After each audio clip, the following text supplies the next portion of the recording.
यार कितनी बार कहा क्या कर रहे हो? उनके विचारों को ध्यान से सुने। टेंट भी दिखा रहे हो तो हिलाओगे तो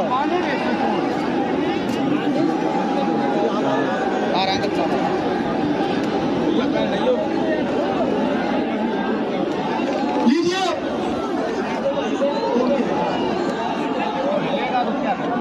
लीजिए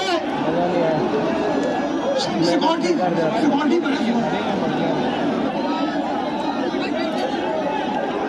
लीजिए आप लोग स्थान ग्रहण करें। सभी लोग स्थान ग्रहण करें। सभी लोग स्थान ग्रहण करें।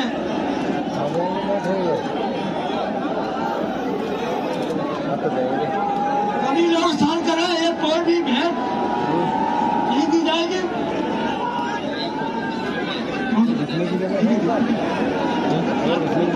नहीं नहीं इतनी है। और मैं उनके सम्मान में कहना चाहता हूं कि घोर अंधकार है।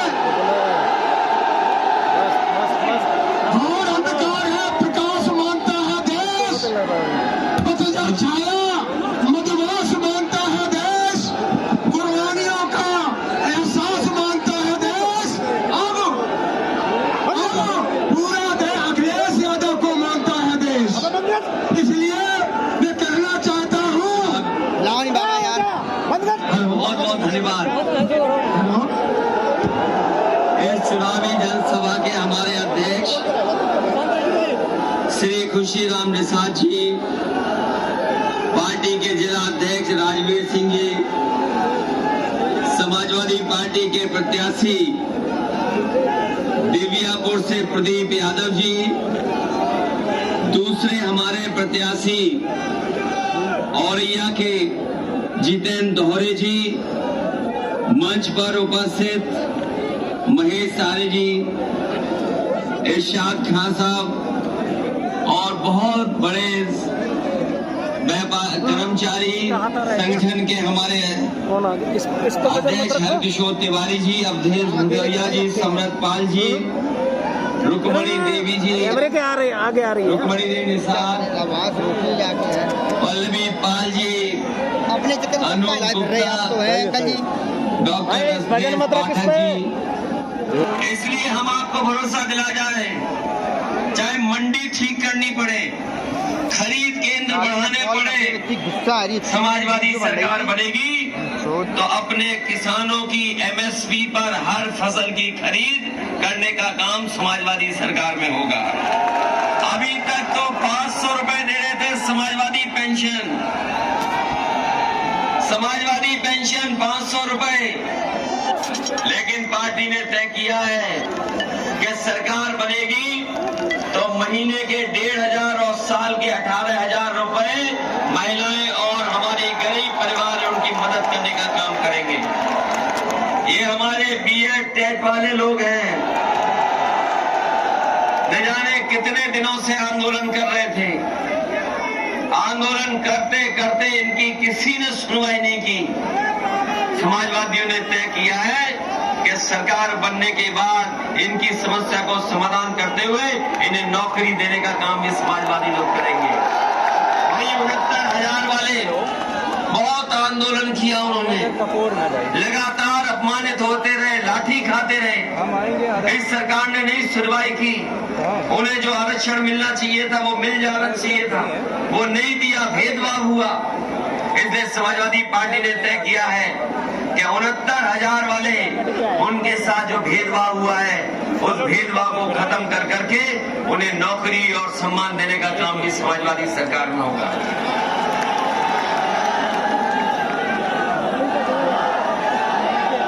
बहुत सी बातें हैं, हमारा संकल्प पत्र है, ये मैनिफेस्टो है हमारा, और इसमें क्या क्या करना है आने वाले समय में वो सब लिख दिया है। इसलिए हमें उम्मीद है कि इसको तो पढ़ोगे ही पढ़ोगे, लेकिन ये याद रखना ये सरकार बनाने का चुनाव है। सरकार बनेगी तो उत्तर प्रदेश खुशहाली के रास्ते पे जाएगा। ये बदहाली को खत्म करने वाला चुनाव है। हम में से जितने लोग जानते हैं, यहाँ जितने लोग हैं, सबने देखा होगा कि किस तरीके से भेदभाव का काम हुआ है सरकार में। समय समय पर अपमानित होना पड़ा, समय समय पर प्रशासन के लोगों ने मनमानी की और किसी को न्याय नहीं मिला इस सरकार में। इसलिए आप सबसे मैं निवेदन और अपील करने आया हूं कि पीछे मुड़कर के देखो, 5 साल पहले सरकार बनी थी और आज 5 साल हो गए, कहां पहुंचा दिया इन्होंने। अगर किसी को नौकरी मिली हो तो बता दो। जो काम समाजवादियों के सरकार में हुए वो काम वैसे ही रुके, आगे नहीं बढ़ पाए।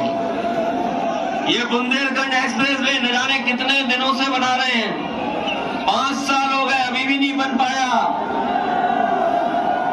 एक बिजली का कारखाना नहीं लगाया, केवल बिजली के बिल ज्यादा दे दिए और जब बिजली का बिल आता होगा तो हमारे गरीबों को करंट लग जाता होगा, इतना बिजली का बिल आ रहा है।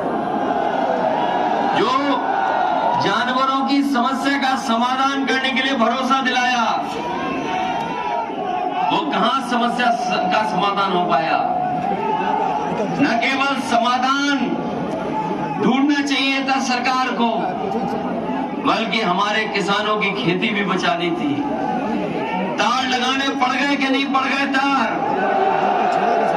और जो हजारों करोड़ रुपया आया गौशाला के लिए वो सब सरकार के लोग खा गए। बताओ खाया कि नहीं खाया।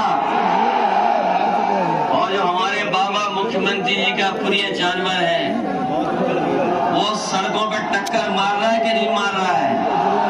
वोट पड़ेगा अब धुआं उड़ जाएगा उनका। बताओ धुएं में उड़ा दोगे कि नहीं उड़ाओगे ने। ये मान ले कि दोनों लोग जीत के जा रहे हैं और ऐसा समर्थन कभी समाजवादी पार्टी को नहीं मिला होगा। कभी इतने हर समाज के लोग आपके साथ कभी नहीं जुड़े होंगे। पहली बार है कि हर समाज के लोग आपके साथ जुड़ गए हैं। हर समाज के लोग आपकी मदद करना चाहते हैं, क्योंकि समाजवादी सरकार थी तो बिना भेदभाव के काम हो रहा था। ये जो एम्बुलेंस सड़कों पे दिख रही है, ये अगर किसी ने दी है तो समाजवादी सरकार की देन है, जिसकी वजह से गरीबों के घर पर एम्बुलेंस पहुंच करके उन्हें अस्पताल तक ले जाने का काम होता है। समाजवादी सरकार बनेगी तो न केवल एम्बुलेंस को बढ़ाएंगे, बल्कि हमारे गरीबों का और गंभीर से गंभीर बीमारी के इलाज के लिए हमें सरकार से कोई मदद करनी पड़ेगी तो मदद करेंगे। गरीब को एक भी पैसा इलाज के लिए नहीं खर्च करना पड़ेगा। ये जो पुलिस को 100 नंबर दी थी, ये इसलिए गाड़ी दी गई थी कि अगर खेतों में गांव में कहीं झगड़ा हो जाए तो गरीब फोन मिलाए और पुलिस उसकी मदद के लिए पहुंच जाए। थाने में न जाना पड़े किसी को, इसलिए 100 नंबर व्यवस्था दी थी। लेकिन हमारे बाबा मुख्यमंत्री ने 100 नंबर का 112 कर दिया और जैसे 112 हुई हमारी पुलिस को भी इन्होंने कबाड़ा कर दिया। कानून व्यवस्था को ठीक करने के लिए अगर 100 नंबर वाली गाड़ी हमें बढ़ानी पड़ी तो बढ़ाने का काम करेंगे, जिससे हमारे गरीब और किसान के ऊपर कभी संकट न आए और अन्याय न हो पाए। हम तो कह के जा रहे हैं कि जिन्हें कानून व्यवस्था हाथ में लेनी है, कानून को नहीं मानना है, वो समाजवादी पार्टी को वोट न दे। जिन्हें गरीब पर अन्याय करना है वो समाजवादी पार्टी को वोट न दे, क्योंकि इधर हमारे बाबा जी सबसे ज्यादा आरोप लगा रहे हैं, लेकिन इनकी सरकार के बारे में भी मुड़ के देखो। बताओ आईपीएस फरार है कि नहीं है। आईपीएस फरार है और एक व्यापारी को वसूली के नाम पर पुलिस ने इतना पीटा कि इसकी जान चली गई। बताओ व्यापारी की जान गई थी कि नहीं गई। आपने देखा है लखीमपुर जैसी घटना दुनिया में नहीं हुई होगी कि जहां किसान शांतिपूर्ण ढंग से अपना आंदोलन कर रहे हों और जीप आकर के कुचल के चली जाए। न केवल किसानों की जान गई है, वहां पर किसानों के साथ अन्याय भी हुआ है।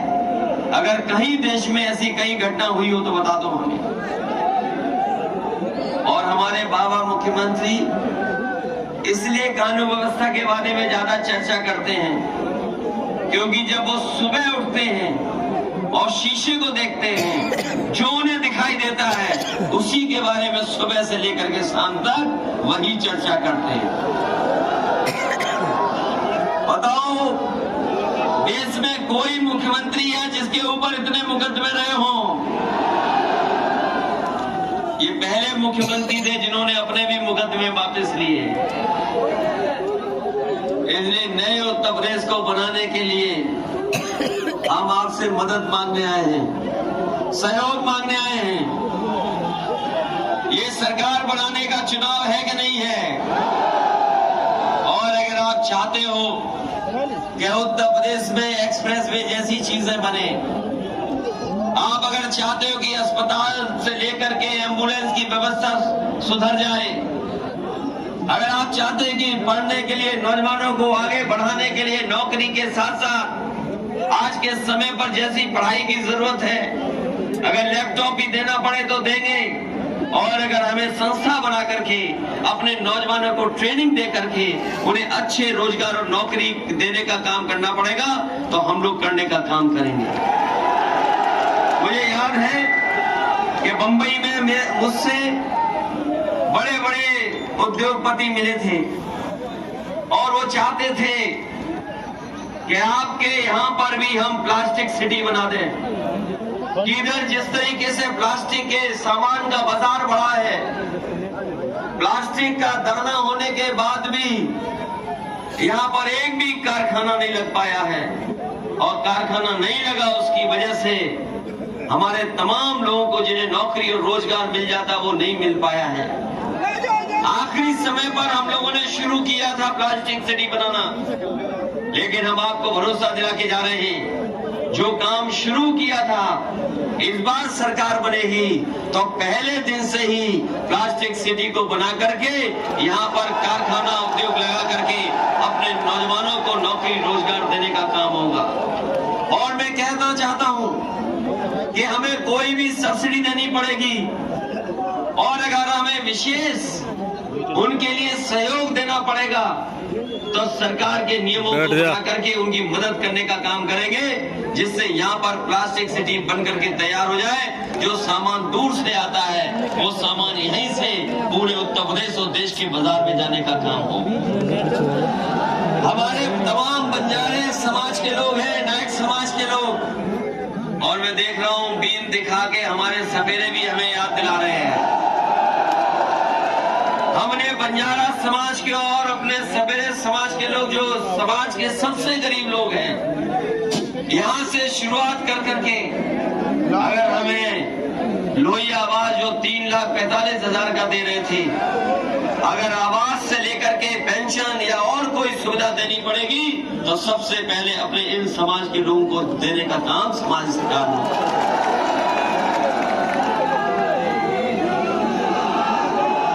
हमारे साथी जानते होंगे जो सरकारी कर्मचारी,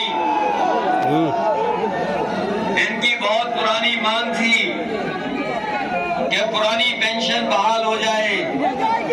समाजवादी पार्टी ने तय कर दिया है सरकार बनने पर पुरानी पेंशन बहाल होगी, और उसके लिए हरकिशोर तिवारी जी लगातार लगे रहे, लगातार अधिकारियों से बातचीत, किस तरीके से रास्ता निकलेगा। हम लोगों ने जो फाइनेंस के एक्सपर्ट लोग हैं उनसे राय बढ़ा करके फैसला लिया है कि सरकार के बजट से भी अगर देना पड़ेगा तो देंगे, और अपने कर्मचारियों की पुरानी पेंशन बहाल करने का काम समाजवादी सरकार में होगा। इसलिए आप सबका बहुत बहुत धन्यवाद और आभार प्रकट करता हूं। बहुत देर से आया मैं आपके बीच में, आज बहुत कार्यक्रम है। तीसरे चरण का चुनाव है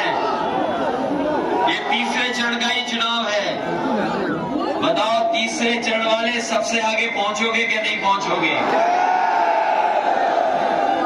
और जिन्होंने जमानत पे निकाला है किसी को, अपराधी को, उनकी जमानत जब्त कराओगे कि नहीं कराओगे? जब पहले चरण में जीत गए, दूसरे चरण में जीत गए, यार ये तो सब भाई हद कर दी। के आसपास का क्षेत्र है। क्यों हाथ दिलवा रहे हो बार बार? सारी बताओ वीडियो जिताओगे कि नहीं जिताओगे? और ये जो पैसा लेकर के भागने वालों से बचाओगे कि नहीं बचाओगे? ये जो पैसा लेकर के भाग रहे हैं, पहले भी भागे थे, अभी फिर भाग गए और भी भागने वाले हैं। बताओ कहां के लोग हैं ये सब? ये सब जानते हो तो बताओ उत्तर प्रदेश को बचाओगे कि नहीं बचाओगे? इसलिए उत्तर प्रदेश को बचाइए, साथ में लोकतंत्र बचाइए। और अगर इन्हें मौका मिल गया तो हो सकता है कि बाबा साहब का दिया हुआ संविधान भी उड़ा दें। इसलिए संविधान बचाने का भी चुनाव है। इसलिए एक एक वोट साइकिल के चुनाव चिन्ह पर डाल करके प्रदीप यादव जी को और हमारे नौजवान साथी दूसरे प्रत्याशी हैं जितेंद्र दोहरे, इनको एक एक वोट देकर के जिताने का काम करना। बहुत बहुत धन्यवाद सबका आपका।